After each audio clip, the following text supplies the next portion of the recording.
अस्सलाम वालेकुम। रोज़ के दस्तरख़्वान में बनाएंगे कुल्फ़ा गोश्त।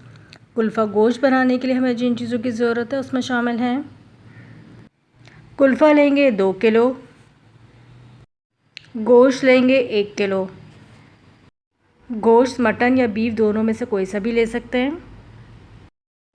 ऑयल लेंगे आधा कप, लाल मिर्चें लेंगे 1 खाने का चमचा, धनिया पाउडर लेंगे 1.5 खाने का चमचा, हल्दी 1 चाय का चमचा, नमक 1.5 चाय का चमचा या हस्बे ज़ायका,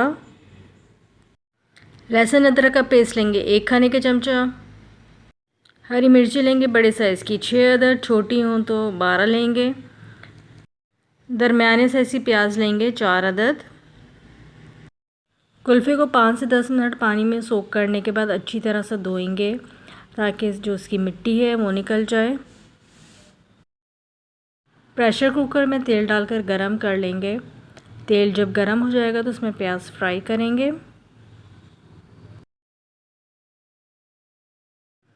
तेल जो है वो गरम हो गया था, इसके अंदर मैंने प्याज शामिल कर दिए।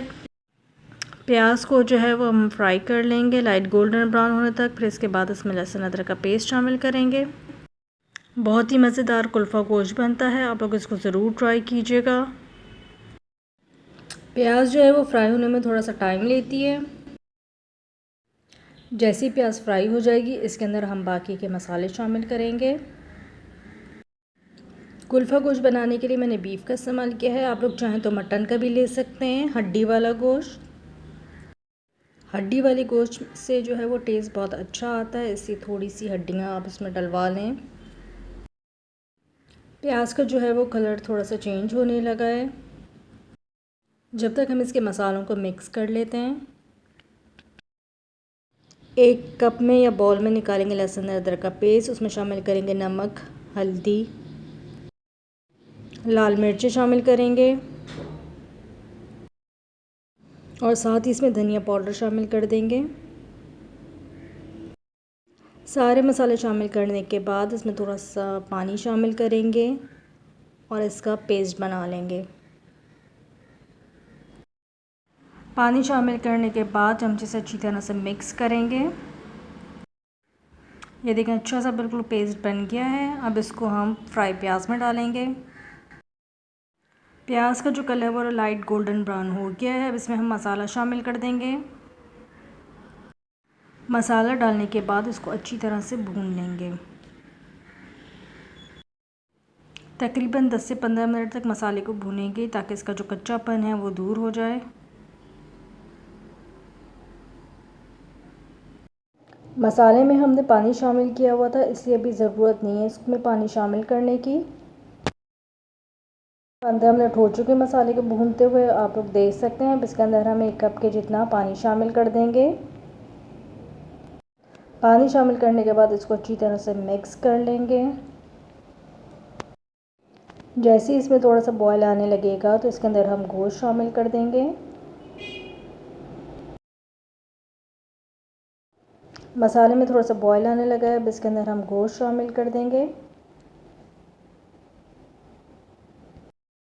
गोश्त शामिल करने के बाद इसको अच्छी तरह से भून लेंगे। गोश्त को तकरीबन 15 से 20 मिनट तक अच्छी तरह से भूनते रहेंगे। सालन बनाते वक्त अगर इसकी भुनाई अच्छी ना हो तो उसका टेस्ट अच्छा नहीं आता। मीडियम फ्लेम पे गोश्त को भूनेंगे जब तक इसकी स्मेल ख़त्म ना हो जाए। 15 से 20 मिनट हो चुके हैं गोश्त को भूनते हुए। अच्छी तरह से जो है वो इसकी भुनाई हमने कर ली है। गोश्त जो है वो अभी गला नहीं है।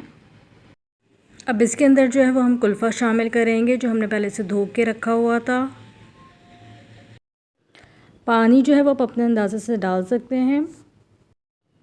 मैं प्रेशर कुकर में बना रही हूँ ताकि गोश्त जल्दी गल जाए, तो मैंने अपने अंदाज़े से पानी डाला हुआ है। कुल्फ़ा गोश्त जो है वो शोरबे वाला नहीं होता, थोड़ा सा ड्राई सूखा सूखा भुना भुना होता है, तो इसलिए आप अपने अंदाज़े से इसमें पानी ऐड कीजिएगा। बहुत ज़्यादा पानी नहीं शामिल कर दीजिएगा।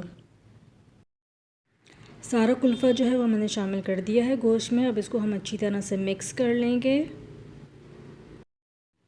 अच्छी तरह से मिक्स करने के बाद थोड़ी सी इसकी भुनाई करेंगे। कुल्फ़े के जो पत्ते थे इसकी मैंने कटिंग नहीं की है। अगर आप लोग काटना चाहते हैं तो इसको काट भी सकते हैं, क्योंकि मैं प्रेशर कुकर लगा रही हूँ तो ये इसी में गल जाएंगी, इससे मैंने जो है वो उसकी कटिंग नहीं की। कुल्फ़े की जो मिक्सिंग है वो बहुत अच्छी तरह से हो गई है। अब प्रेशर कुकर का ढकना लगा के इसको 20 से 25 मिनट तक प्रेशर देंगे।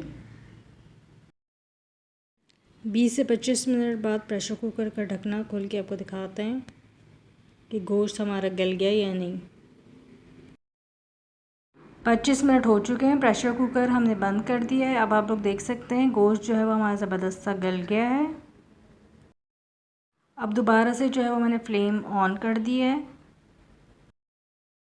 मीडियम फ्लेम पे जो है कुल्फ़े गोश्त को पकाएंगे थोड़ा सा, और इसके अंदर हम अभी हरी मिर्ची शामिल कर देंगे। हरी मिर्ची डालने के बाद इसको थोड़ा सा भून लेंगे ताकि हरी मिर्चों का जो है वो फ्लेवर आ जाए, तकरीबन 5 मिनट के लिए। फिर इसके बाद इसको डिश आउट कर लेंगे। कुल्फ़ा गोश्त को प्लेन राइस के साथ या फिर चपाती के साथ सर्व करेंगे। साइडों में जो है वो तेल आने लगा है। कुल्फ़ा गोश्त जो है वो हमारा तैयार है। अब बस इसको हम डिश आउट करेंगे, मट्टी की हांडी में इसको सर्व करेंगे। मज़ेदार कुल्फ़ा गोश्त हमारा तैयार है। रेसिपी पसंद आए तो चैनल को लाइक और सब्सक्राइब करना ना भूलें। नेक्स्ट वीडियो तक के लिए अल्लाह हाफ़िज़।